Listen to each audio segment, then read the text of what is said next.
the Reigning Raving Reviewer, and today I'm going to be looking at GM's classic badass. You know it, you love it, it's the C5 Vet.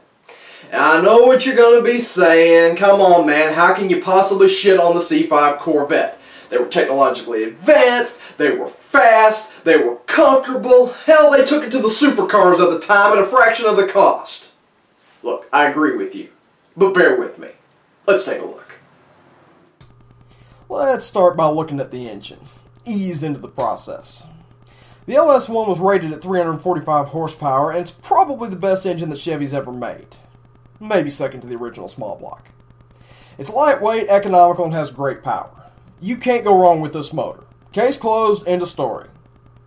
Well, I do have to mention that the oil pressure sensor leaks and it's a motherfucker to get to. You're either taking the intake off or you're drilling a hole in the cowl. Dealer's choice.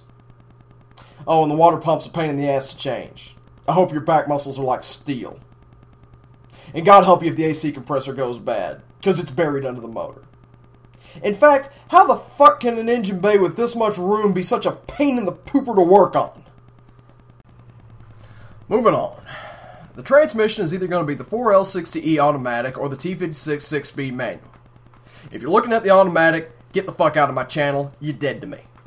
These cars shouldn't even have came with an auto. It's a performance car, it comes with a stick, man the fuck up or go buy a Prius. Seriously though, the autos are fine and you can get them much cheaper, but obviously I'm not a fan.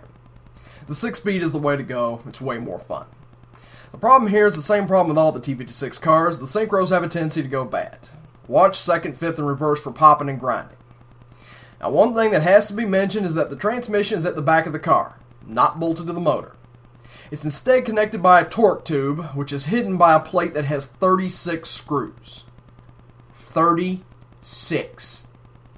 They might have gone a touch overboard with the screws. Changing the clutch is 100% farm fresh grade A suck. The entire rear subframe has to come out, and then the torque tube, which I still don't know how the hell you're supposed to get at the top bolts, and then finally the clutch itself.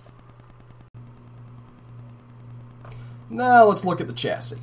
Hydroformed rails, central spine, lightweight, stiff as all hell. It's a great platform. Has electronic active handling, on-the-fly ride control with 3 different stiffness levels.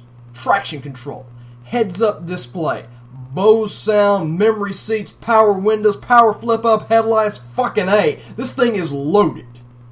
And none of this shit works anymore.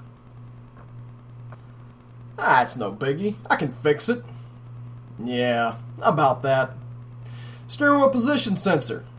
Discontinued. No aftermarket. Alright, the shocks are also bad. Yeah, those are discontinued too. What about the traction control computer? Oh yeah, you can get that. For the 01 through 04 cars. What about 97 to 00? Discontinued. I'm sensing a pattern here. GM has gone the fuck you because route. So yeah, if any of the suspension electrical is bad, you're screwed.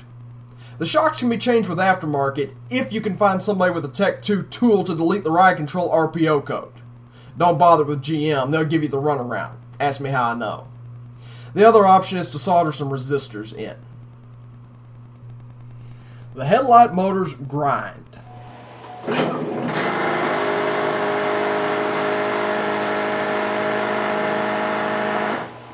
The HUD falls and can't be seen anymore. The CD player doesn't work, the Bose crackles, the seat motor overheats, the AC blows out the defrost, the climate control lights don't work, and on and on and on. Oh, and one more thing. Now let me show you an incredible anti-theft feature.